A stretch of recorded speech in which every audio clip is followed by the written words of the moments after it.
ভাইয়ারা আমার, আল্লাহর নবী বলেন ক্বালা রাসূলুল্লাহ সাল্লাল্লাহু তাআলা আলাইহি ওয়াসাল্লাম মান আফতারা ইয়াওমান মিন রমাদান মিন গায়রি রুখসাতিন ওয়ালা মারাদিন লাম ইয়াকদিহি সাওমুদ দাহরি কুল্লিহি ওয়া ইন সামাহু। নবী বলেন যদি কোনো ব্যক্তি রমজানের একটি রোজা ছেড়ে দেয়, এই রোজাটি ছেড়ে দেওয়ার পিছনে কোনো কারণ নেই, কোনো ওযর নেই, সে অসুস্থ নয়। আল্লাহ পাক কোরআনুল কারীমের মধ্যে বলেছেন যদি তোমাদের মধ্য থেকে কেউ অসুস্থ হয় তাহলে সে রমজান রোজা ছেড়ে দিবে, যখন সে সুস্থ হবে পরে সেই রোজা আদায় করে নিবে। আল্লাহ বলেছেন তোমাদের মধ্য থেকে কেউ যদি সফরে করে রমজান মাসে, আর ওই সফর অবস্থায় যদি তার জন্য রোজা রাখা কঠিন হয়, আল্লাহ বলেন তাহলে সে রোজা ছেড়ে দিবে, যখন সে আবার পরবর্তীতে সফর থেকে ফিরে আসবে তারপরে সে সেই রোজা কি করবে, কজা করে নিবে, আদায় করে নিবে। ভাইয়ারা আমার, রোজা ছেড়ে দেওয়ারও কিছু কারণ রয়েছে। আমি আর আপনি যদি একেবারে অসুস্থ হয়ে যাই, রোজা রাখার কারণে যদি আমার আপনার মৃত্যু হওয়ার আশঙ্কা থাকে, আল্লাহ বলেন তাহলে রোজা ছেড়ে দেওয়ার বিধান আমি আল্লাহ নিজেই দিয়েছি। ঠিক না বেঠিক কথা বলেন?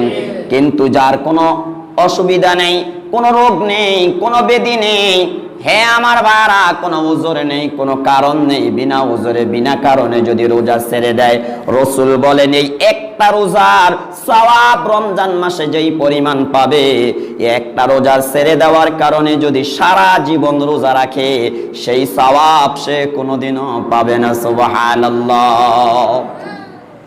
একটাবার ভেবে দেখি, রমজানে একটা রোজা রাখলে আমি যেই পরিমাণ সওয়াব পাবো, এই একটা রোজা ছেড়ে দেওয়ার কারণে আমার কোনো কারণ নেই, কোনো ওযর নেই, কোনো রোগ ব্যাধি নেই, সুস্থ সবল মানুষ, কিন্তু একটা রোজা ইচ্ছা করে ছেড়ে দিল, অবহেলা করে ছেড়ে দিল, অথবা একটু ক্ষুধা লেগেছে, কষ্ট লাগছে, এই জন্য সে রোজাটা ভেঙে ফেললো, রোজাটা নষ্ট করে ফেললো। রাসূল বলেন সারা জীবন যদি সে রোজা রাখে, এই একটা রোজার সওয়াব সে কোনোদিনও কি করতে পারবে না, কামাইতে পারবে না। অথচ কত মানুষ ইচ্ছা করে অবহেলা করে রোজাগুলো ছেড়ে দেয়। কিছু মানুষ আছে প্রথম দিকে কিছু রোজা রাখে, আবার মধ্য দিকে যে ছেড়ে দেয়, আবার শেষের দিকে যখন লাইলাতুল কদর গনে আসবে ওই সময় আবার যায় কিছু রোজা রাখে। কি বলেন? এমন কিছু মানুষ আছে না? আছে। আবার কেউ আছে কি করে, দিনের অর্ধেক অথবা 3 ভাগে 2 ভাগ রোজা রাখে, শেষের দিকে যা রোজা ভঙ্গ করে ফেলে। কি বলেন? এমন মানুষ আছে না? আছে। ভাইয়ারা আমার, গত বছর তো এমন সময় বাংলাদেশে করোনা ছিল, এখন মনে হয় নাই? কথা বলে না? নাই। গত মার্চের 24 তারিখে বাংলাদেশে লকডাউনের ঘোষণা করা হয়েছিল। আজ কত তারিখ? 26 তারিখ।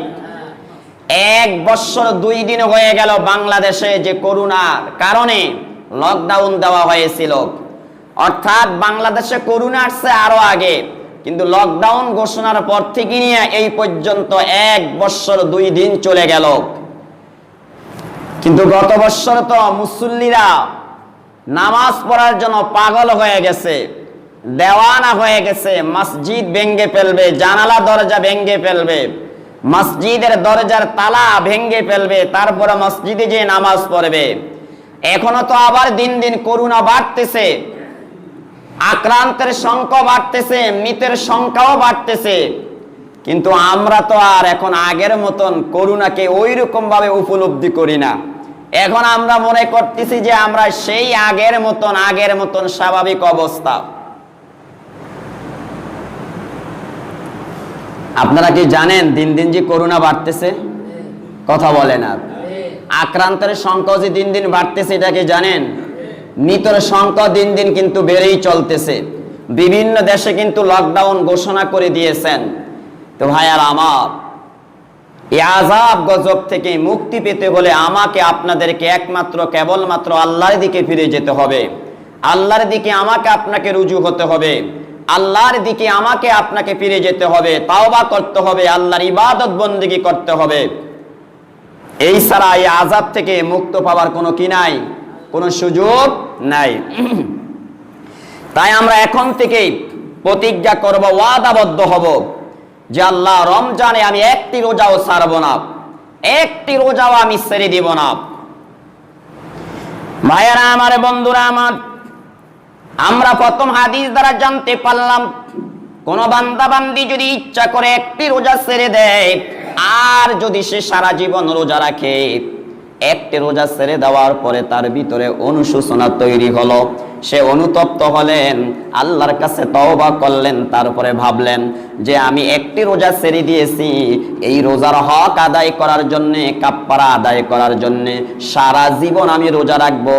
নবী বলেন যদিও সে সারা জীবন রোজা রাখে, তারপরে রমজানে একটি রোজা রাখলে যেই পরিমাণ সওয়াব আল্লাহ পাক তাকে দান করতেন, সারা জীবন রোজা রাখলে সে সেই পরিমাণ সওয়াব পাবে না। ঠিক না বেঠিক? হ্যাঁ আমার ভাইয়ারা, কেউ যদি ইচ্ছা করে একটি রোজা ছেড়ে দেয়, তার কাফারা কি হবে? আবু হুরায়রা রাদিয়াল্লাহু তাআলা আনহু বলেন, আমরা আল্লাহর নবীর নিকটে বসা ছিলাম, এমনই সময় একজন লোক নবীর কাছে এসে বলল, নবীজি আমি হালাক হয়ে গেছি। আল্লাহর নবী প্রশ্ন করলেন, কিভাবে তুমি হালাক হয়ে গেলে? ওই ব্যক্তি বললেন, নবীজি রোজা রাখা অবস্থায় দিনের বেলায় আমি আমার স্ত্রীর সঙ্গে সঙ্গম করে ফেলেছি। আল্লাহর নবী বললেন, হ্যাঁ আমার সাহাবী, তুমি তো রোজা ভঙ্গ করে ফেলেছ, ইচ্ছা করে তুমি তোমার স্ত্রীর সঙ্গে মিলন করেছ, তোমার রোজা নষ্ট হয়ে গেছে, রোজা ভঙ্গ হয়ে গেছে, এই রোজার কাফারা কি তুমি আদায় করতে পারবে? আল্লাহর নবী বললেন, তুমি কি একটা গোলাম আজাদ করতে পারবে? ওই সাহাবী বললেন, নবীজি না না, আমার দ্বারা গোলাম আজাদ করা সম্ভব নয়। তারপরে নবীজি বললেন, তাহলে কি তুমি লাগাতার 60 দিন রোজা রাখতে পারবে? ওই সাহাবী বললেন, না নবীজি, সেই পরিমাণ শক্তি আমার শরীরের মধ্যে নেই যে লাগাতার আমি 60 দিন রোজা রাখবো। আল্লাহর নবী তারপরে বললেন, তাহলে তুমি 60 জন মিসকিনকে 2 বেলা খানা খাওয়াইতে পারবে?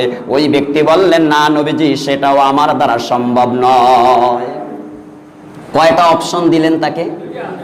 কথা বলে না। কয়টা? আরে কয়টা? মন কি এখানে আছে? মন কোথায়? হ্যাঁ, অপশন কয়টা দিলেন? কথা বলে না। কয়টা? ওই সাহাবী এসে বলতেছে, হুজুর আমি হালাক হয়ে গেছি, রোজা ভঙ্গ করে ফেলেছি। তখন নবী বললেন, এই রোজার কাফারা আদায় করতে হবে তোমাকে 3টা পদ্ধতির যেই কোনো একটা পদ্ধতিতে। 1 নম্বরে হয়তো তুমি গোলাম আজাদ করবে, 2 নম্বরে গোলাম আজাদ করার যদি সম্ভব না হয়, গোলাম আজাদ করার যদি তোমার ক্ষমতা না থাকে, তাহলে তুমি কি করবা? লাগাতার 60 দিন তোমাকে রোজা রাখতে হবে। একটা রোজা মধ্যখান দিয়ে ভাঙ্গা যাবে না, একটা রোজা ভাঙলে আবার নতুন করে 60টা রোজা রাখতে হবে। ওই সাহাবী বলে, হুজুর আমার দ্বারা লাগাতার 60টি রোজা রাখাও সম্ভব নয়, আমি দুর্বল মানুষ। তারপরে নবীজি বললেন, যদি এই 2টাও তুমি করতে না পারো, 2টার একটা যদি করতে না পারো, তাহলে তুমি 60 জন গরিব মানুষকে, 60 জন মিসকিনকে কয় বেলা খানা খাওয়াইবে? কথা বলে না। কয় বেলা? ওই সাহাবী কয়, হুজুর আমি এত গরিব মানুষ, আমার ঘরেই তো খাবার নাই, আমি 60 জনকে খানা খাওয়াইবো কোন থেকে? নবী বললেন, ঠিক আছে তুমি বসে থাকো। কিছুক্ষণ পরেই দেখা গেল একটা খাজুরের জুড়ি আসছে। কি আসছে? কথা বলে না। যাকাতের একটা, সদাকার একটা খাজুরের জুড়ি আসছে। নবীজি বললেন, ওই লোকটা কোথায়? যেই লোকটা আমার কাছে এসেছিল রোজা ভঙ্গ করে। তখন ওই লোকটা বলল, নবীজি এই যে আমি। নবী বললেন, দাঁড়াও, এই খাজুরের জুড়িটা মাথায় নিয়ে মদিনার মধ্যে যত গরিব মানুষ আছে তাদেরকে এই খাজুর তুমি বিলি করে দিয়ে আসো। ওই লোক বলতেছে, নবীজি আল্লাহর কসম করে বলি, এই মদিনার মধ্যে আমার চেয়ে এত বড় গরিব আর কেউই নেই, আমার চেয়ে গরিব আর। নবীজি হেসে দিলেন। সাহাবীরা বলেন, হাসার কারণে নবীজির সামনের দাঁত প্রকাশ হয়ে গেল। আরে কি আজীব কথা! তাকে বললাম গোলাম আজাদ করতে, সে বলে আমি পারবো না। তাকে বললাম 60 দিন লাগাতার রোজা রাখতে, সে বলে পারবো না। তাকে বললাম 60 জন মিসকিনকে 2 বেলা খানা খাওয়াইতে, সে বলে পারবো না। এবার সদাকার মাল আসছে, বললাম দাঁড়াও, তুমি মালগুলা গরিব দুঃখীর মধ্যে বন্টন করে দাও। সে বলতেছে, আল্লাহর কসম আমার মতন গরিব মানুষ আর কেউ নাই। নবী বলেন, যা তাহলে মালগুলা তুই খেয়ে ফেলিস।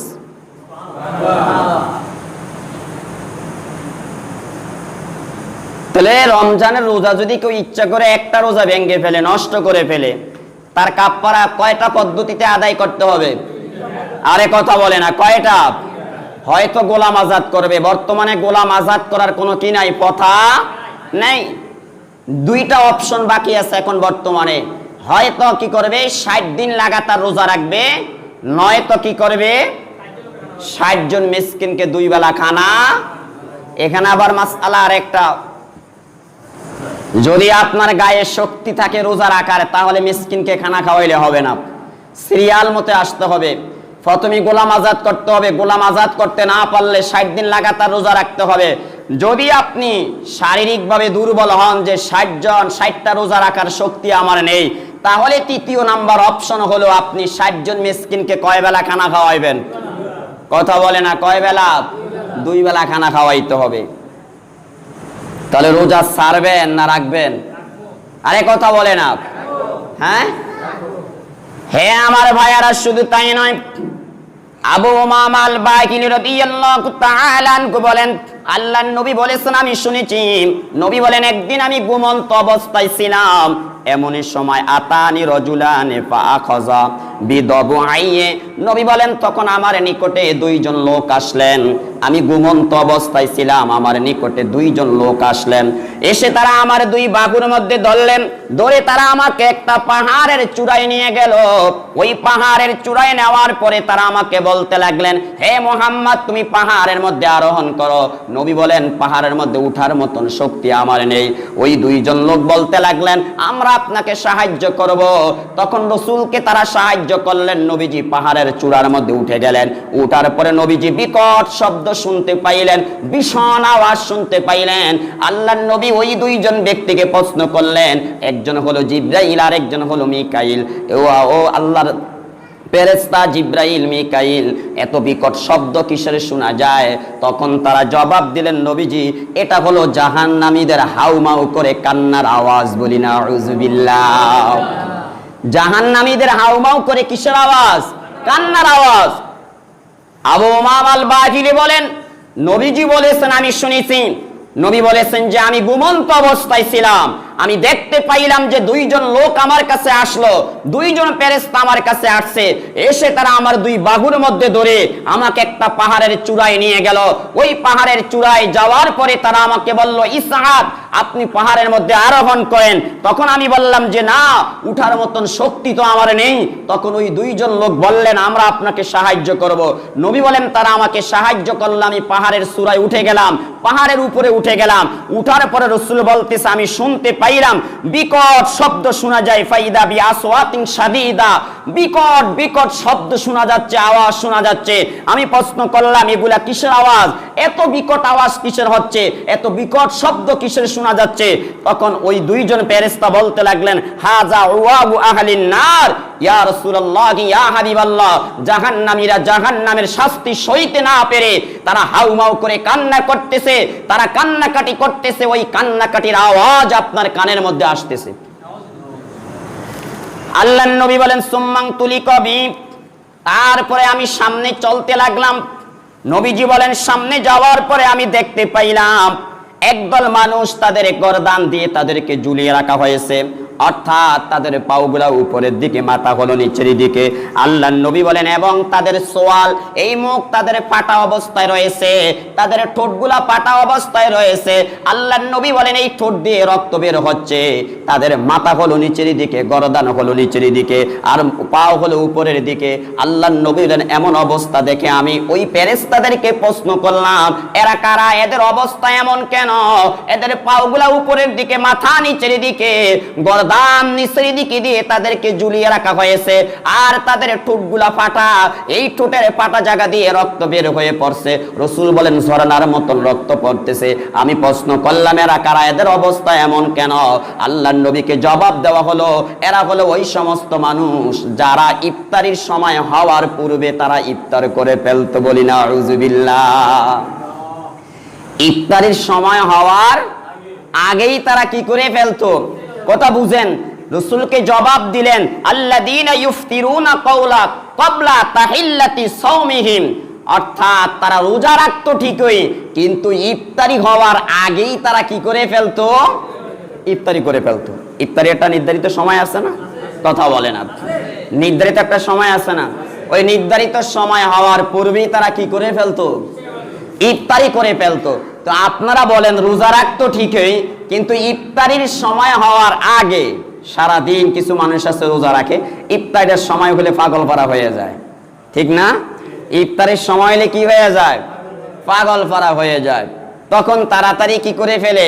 ইফতারি করে ফেলে। তো এই রাসূলকে বলা হলো, নবীজি তাদের গরদানের মধ্যে তাদেরকে গরদানের সাথে ঝুলিয়ে রাখা এবং তাদের এই ঠোঁটগুলা সোয়ালগুলো ফাটাইয়া ফেলা এবং তার থেকে রক্ত বের হওয়ার কারণ এটাই, তারা রোজা রাখতো কিন্তু ইফতারির সময় হওয়ার পূর্বেই তারা কি করে ফেলতো? ইফতারি করে ফেলতো। এই হাদিসের ব্যাখ্যায় বলা হয়েছে, যদি ইফতারি করার পূর্বে, ইফতারির সময় হওয়ার পূর্বে যদি ইফতারি করার কারণে তাদের এমন শাস্তি হয়, আর যারা একেবারে রোজা রাখেই না তাদের কেমন শাস্তি হবে? কথা বুঝেন না মনে হয়? নামাজ পড়া যারা জাহান্নামে যাবে, আর যারা নামাজ পড়েই না তাদের জাহান্নাম কেমন হবে? একরকম হবে? কথা বলে না, হ্যাঁ? একরকম হবে? তো রোজা রাখছে ঠিকই, কিন্তু ইফতারির সময় হওয়ার আগে কি করে ফেলছে? ইফতারি করে ফেলছে। এই জন্য তাদের এই শাস্তি। পাও থাকবে উপরের দিকে, মাথা থাকবে নিচের দিকে, তাদের গরদানের সাথে বেঁধে তাদেরকে ঝুলিয়ে রাখা হবে, আর তাদের ঠোঁটগুলা ফাটা থাকবে, ওই ফাটা জায়গা দিয়ে ঝরনার মতন রক্ত বের হবে। কারণ কি? তারা রোজা রাখতো কিন্তু ইফতারির সময় হওয়ার আগেই তারা কি করে ফেলতো? ইফতারি করে ফেলতো। তাহলে কি আমরা রোজা রাখতে তৈরি আছি তো ইনশাআল্লাহ? কথা কন না কা? না, শুধু আমি রাখবো, আর আমার উপযুক্ত ছেলে মেয়ে এদের রাখা লাগবে না। কথা কয় না কা? মেয়েরা রাখলে শুকিয়ে যাইব, ছেলেরা রাখলে শুকিয়ে যাইব তো নাকি? বহু বাপ মা আছে সমাজে, বহু বাপ মা নিজেরা খুব ধার্মিক, নিজেরা খুব ধার্মিক, নামাজ 5 ওয়াক্ত পড়ে, আউয়াবিন পড়ে, চাষতের নামাজ পড়ে, এশরাকের নামাজ পড়ে, তাহাজ্জুদের নামাজ পড়ে, ফরজ রোজাও রাখে, নফল রোজাও রাখে, কিন্তু নিজের উপযুক্ত ছেলে নামাজ পড়ে না, নিজের উপযুক্ত মেয়ে নামাজ পড়ে না।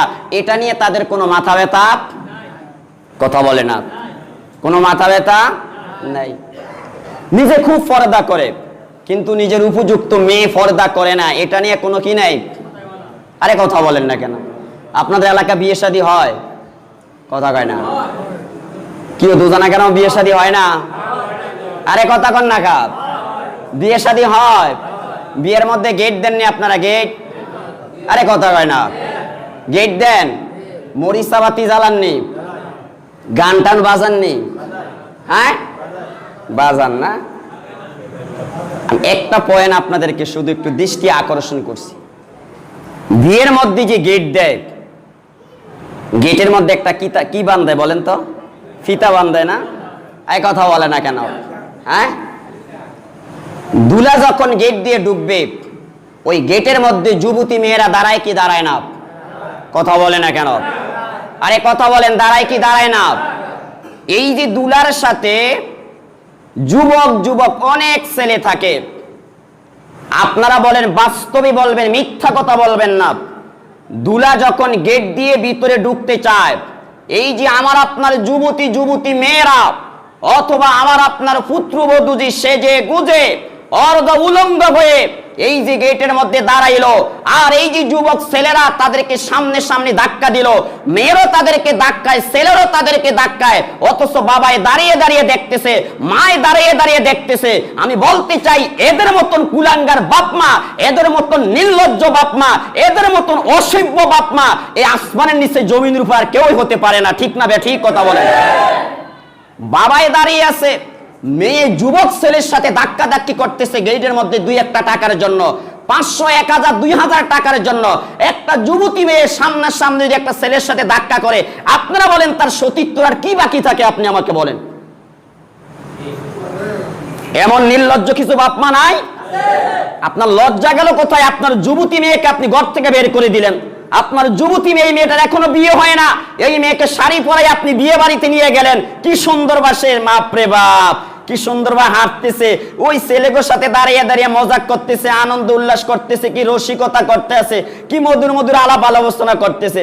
মায় তো খুব খুশি, বাবাই তো খুব খুশি, আমার মেয়েটা সাজছে, খুব স্মার্ট দেখা যাচ্ছে। কথা কয় না কেন? অথচ হ্যাঁ নাকি হজ কইরাইছে, আজি সব মানুষ, হেতে নাকি 5 ওয়াক্ত নামাজও পড়ে, নামাজি মানুষ, হেতে রোজা রাখে, হেতে রোজাদার মানুষ, হেতে দাড়ি আছে, টুপি আছে, পাঞ্জাবি আছে, সব আছে, মসজিদের প্রথম কাতারে দাঁড়িয়ে নামাজ পড়ে। অথচ তার উপযুক্ত মেয়ে, যুবতী মেয়ে, এই বিয়ের বাড়ির অনুষ্ঠানের মধ্যে গায়ে হলুদকে কেন্দ্র করে, বিয়েকে কেন্দ্র করে তার সতীত্ব হারাচ্ছে, তার ইজ্জত হারাচ্ছে, তার সম্মান হারাচ্ছে। আবার এতে অনেক বড় আশা করে রয়েছে, এতে জান্নাতে যাইব। কোথায় যাইব? আপনার রুচির মধ্যে কি কুত্তায় মুছছে নাকি মিয়া?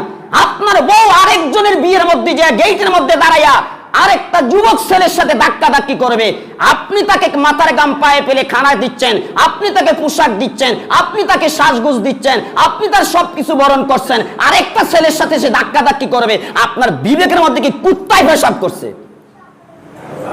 লজ্জা চিনেন না? লজ্জা কাকে বলে লজ্জা চিনেন না? শরম কাকে বলে শরম চিনেন না?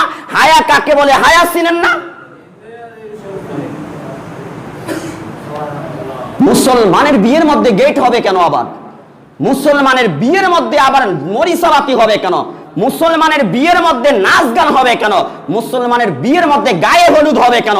মুসলমানের বিয়ের মধ্যে উপযুক্ত ছেলে মেয়ে একসাথে এক জায়গার মধ্যে আড্ডা দিবে কেন? শুধু নামাজ পড়লেই মুসলমান? কথা বলে না কেন? রোজা রাখলেই মুসলমান? হজ করলেই মুসলমান? আমার স্বচক্ষে দেখা, আপনাদের গ্রামের বিয়ে অনুষ্ঠানগুলোর মধ্যে আমার স্বচক্ষে দেখা, একটা কথা মনে রাখবেন, গুনাহ সবাই করে বেশরকম, কিন্তু গুনার প্রতি যদি আপনার যদি ঘৃণা না থাকে, একটা অপকর্ম দেখে, একটা গুনাহ দেখে, একটা অন্যায় দেখে আপনি বুঝে নেন আপনি ঈমানদার নয়। রসুলকে প্রশ্ন করা হয়েছিল, রসুল ঈমান কাকে বলে? নবীজি বলেছেন, যখন তুমি নেক আমল করবে ওই নেক আমল তোমাকে আনন্দ দেয়, আর যখন তুমি বদ আমল করবে, বদ আমল দেখবে, খারাপ কাজ দেখবে, ওই সময় যদি তোমার কাছে খারাপ লাগে, চি চি এটা খারাপ কাজ, চি চি এটা খারাপ কাজ, এটা মন্দ কাজ, এটা গুনার কাজ, এটা বেহায়া কাজ, তখন নবী বলবেন মনে করবে তোমার ভিতরে কি আছে? কথা বলে না, কি আছে? আমাদের ঈমান আছে। আমার সামনে যুবতী মেয়েরা গেটের মধ্যে দাঁড়ায়া দাঁড়ায়া ছেলেদের সাথে ধাক্কা ধাক্কি করে, আমি থেকে সুন্দরভাবে দেখতেছি, আরেক দল আছে মোবাইল দিয়ে ছবি তোলে, হেতারা ভিডিও করে। কত বড় নির্লজ্জ আর কত বড় খারাপের খারাপ। এরা নাকি আবার শিক্ষিত মানুষ, এরা নাকি মাদ্রাসায় পড়েছে, এরা নাকি আবার কলেজে পড়ে, এরা নাকি ভার্সিটিতে পড়ে, এরা নাকি জাতির আবার নেতা হবে, সমাজ পরিচালনা করবে। লজ্জা নেই আপনার? আপনার উপযুক্ত বোন, আপনার উপযুক্ত মেয়ে, আপনার ভাবি, আপনার বউ অন্য এলাকার ছেলেদের সাথে ধাক্কা ধাক্কি করে 500-1000 টাকার জন্য, আর আপনি অপরদিকে মোবাইল দিয়ে ভিডিও করেন। চি চি চি। লজ্জা আছে আমাদের?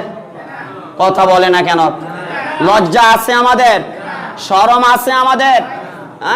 ওই মাটারও শরম নাই যেই মা তারে পেটে গর্ভধারণ করেছে, ওই বাবারও শরম নাই যেই বাবা তারে কি করছে, জন্ম দিয়েছে। ওই বাবার যদি শরম থাকতো, ওই মার যদি শরম থাকতো, তাহলে তার উপযুক্ত মেয়েকে সে তার ঘর থেকে বের করে দেয় না। ঠিক না বে? ঠিক কথা বলেন।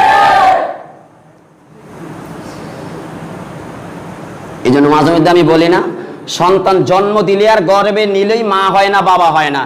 কুকুরও সন্তান জন্ম দেয়, বরং মানুষ থেকে বেশি দেয়। মানুষ একসাথে কয়টা দেয় দেখা, কুকুর একসাথে 10-12টা দেয়। কথা কয় না কেন? এগুলোর থেকে আমাদেরকে সতর্ক থাকতে হবে। কেন আমরা মুসলমান, আমাদের বিয়ের মধ্যে আবার হলুদ, গায়ে হলুদ কেন হবে? আমাদের বিয়ের মধ্যে গান বাদ্য হবে কেন? হ্যাঁ, মাঝে মধ্যে বিয়ের অনুষ্ঠানে বেডিদের গানের সুরে, বাপরে বাপ, ইমাম সাহেব রুমের মধ্যে ঘুমাইতে পারে না। হুজুর হেরা আগের যুগের মানুষ, কাকি আইছে, জেডি আইছে, ফুফা আইছে, ফুফি আইছে, খালা আইছে, খালু আইছে, এরা একটু নিজেরা নিজেরা গান গাইছে। কি গান না কয়? এরা আগের যুগের বেডিরা যে গান গাইতো, কথা কয় না? ও বাটিয়ালি গান শুনছেন নি? ওই যে জানে কি গান, আরে কথা কয় না কা? অথচ এই বেডিরা নামাজের নিয়ম জানে না। যেই বেডি এত সুন্দরভাবে বাটিয়ালি সুরে গান গায় বিয়ের মধ্যে, তেলাইয়ের মধ্যে, এই বেডির নামাজের খবর নাই, এই বেডির রোজার খবর নাই, এই বেডির পর্দার খবর নাই, নামাজের নিয়মটা জানে না, আত্তাহিয়াতু জানে না, দুরূদ শরীফ জানে না, দোয়া মাসুরা জানে না, কোরআন শরীফ পড়তে পারে না। ঠিক না বে ঠিক কথা বলেন? গান গাওয়ানোর বেলা কি সুন্দর করুণ সুরে বাটিয়ালি সুর। হ্যাঁ, তো করুণা আম করে ধরবো না কারে ধরবো? কথা কয় না কেন? করুণা আম করে ধরবো না কারে ধরবো? তো ভাইয়ারা আমার, আমাদের সতর্ক হওয়ার দরকার আছে নাকি নাই? কথা বলেন। আশা করি ভবিষ্যতে আর এই গ্রামে কোনো বিয়ে শাদীর অনুষ্ঠানের মধ্যে কোনোদিন কোনো গান বাদ্য হবে না। আশা করি আর এই ধরনের অশ্লীলতা, নগ্নতা, এই ধরনের বেহায়াপনা আর কখনো কোনো সময় হবে না। একটা গ্রামের ঐতিহ্য থাকে, একটা বাড়ির ঐতিহ্য থাকে, ঐতিহ্য ধরে রাখার চেষ্টা করবেন, গ্রামের ঐতিহ্য ধরে রাখার চেষ্টা করবেন। রাসূল বলেন, তারপরে আমি একটু সামনে গেলাম, যাওয়ার পরে দেখতে পাইলাম অনেক মোটা মোটা কিছু মানুষ। কি মানুষ? কথা কয় না, কি মানুষ?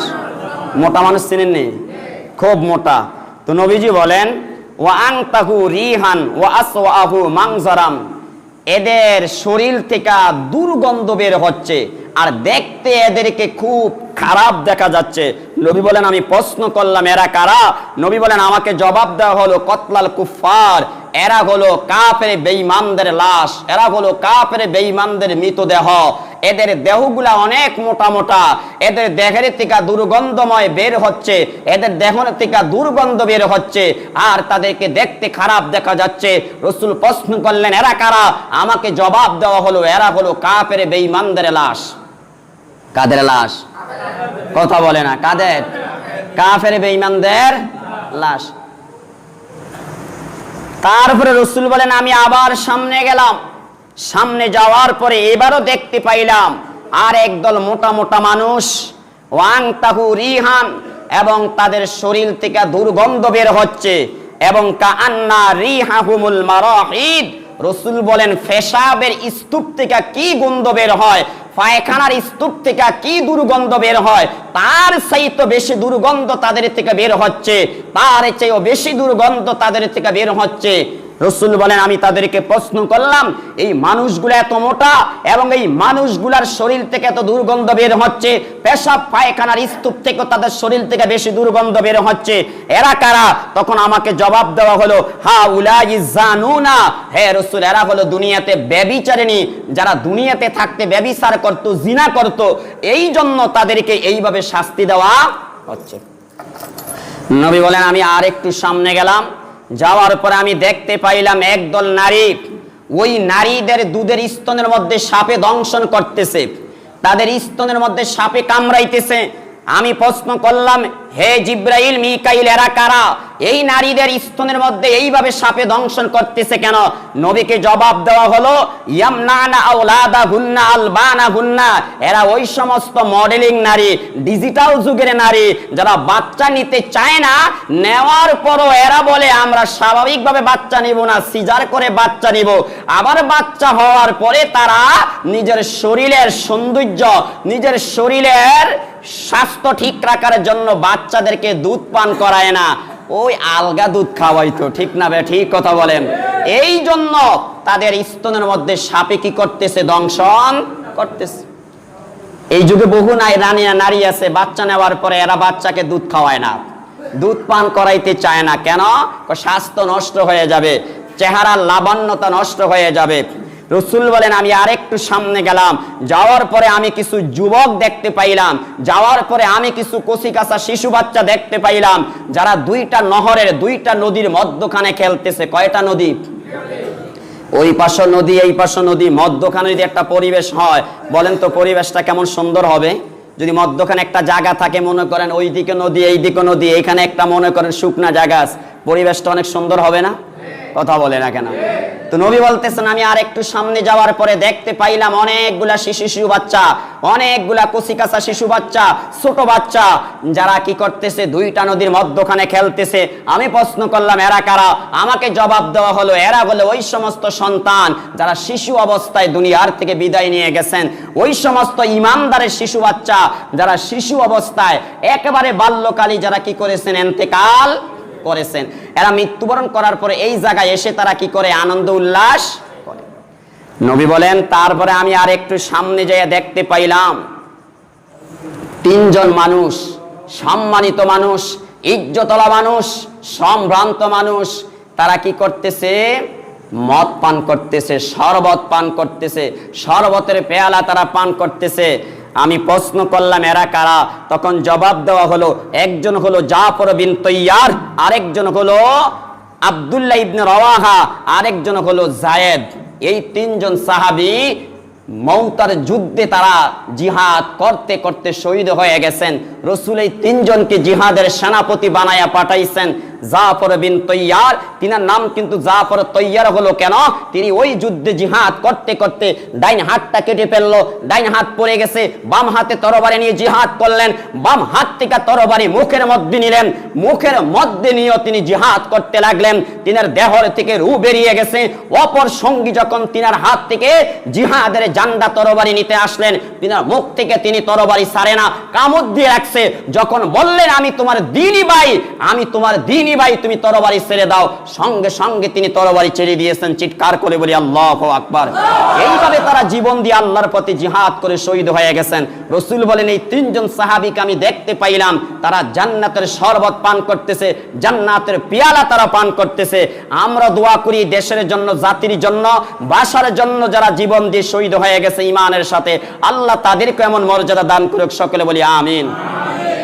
কিন্তু এখানে একটা দুঃখ লাগে, আমাদের সমাজে অনেক শিক্ষিত ভাই আছেন যারা বিভিন্ন দিবস উপলক্ষে, ভাষা দিবস উপলক্ষে, শহীদ দিবস উপলক্ষে তারা হিন্দি গান বাজায়।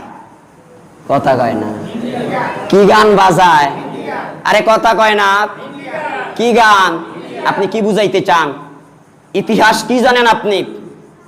এই দেশের মধ্যে যারা এই দেশের জন্য শহীদ হলো, রক্ত দিল, জীবন দিল, সব কিছু দিল, ভাষার জন্য যারা শহীদ হলো, দেশ রাষ্ট্রকে, দেশকে স্বাধীন করার জন্য যারা শহীদ হলো, যাদেরকে যারা শহীদ করছে, যারা এই দেশে জুলুম করছে, অত্যাচার করছে, মা বোনদের ইজ্জত সম্মান লুটতরাজ করেছে, ওই তাদের গাওয়া হিন্দি গান আপনি বাংলা দিবস উপলক্ষে, ভাষা দিবস উপলক্ষে, ভাষা দিবসে আপনি হিন্দি গান বাজান, তাহলে আপনি বলতে পারবেন যে আপনি মুখে মুখে বাঙালি দাবি করেন, বাস্তবে আপনি বাঙালি না। আপনার সম্পর্ক হইছে ওই নরেন্দ্র মোদীর সাথে, কসাই মোদীর সাথে, যে মুসলমানের রক্ত নিয়ে হুলি খেলা খেলে, যে মুসলমানকে দেখতে পারে না, মুসলমানকে টুকরা টুকরা করে, মুসলমানের শত শত বৎসরের ঐতিহ্য বাবরি মসজিদকে ভেঙ্গে চুরমার করে দিয়েছে, ওই কসাই মোদীর সাথে আপনার সম্পর্ক। এই জন্য আপনি ভাষা দিবসে হিন্দি গান বাজান। আপনি নামে মুসলমান হতে পারেন, মরার পরে আপনার সম্পর্ক কসাই মোদীর সাথে হবে। ঠিক না বে? ঠিক কথা বলে। তাহলে ভাষা দিবস উপলক্ষে কেন হিন্দি গান বাজবে? বাংলা গান বাজবে। নবী বলেন তারপর আমি আরেকটু সামনে যাওয়ার পরে আরেকটা দল দেখতে পাইলাম, তিন প্রকার মানুষ, তিনজন মানুষ। আমি প্রশ্ন করলাম এরা কারা? তখন বলা হলো একজন হলো ইব্রাহিম, আরেকজন মুসা, আরেকজন হলো ঈসা। তারা আপনার অপেক্ষা আছে। আল্লাহ আমাদের সবাইকে এই কথাগুলোর উপর আমল করার তৌফিক দান করেন, সকলে বলি আমিন। ওয়া আখিরি দাওয়ানা আলহামদুলিল্লাহি।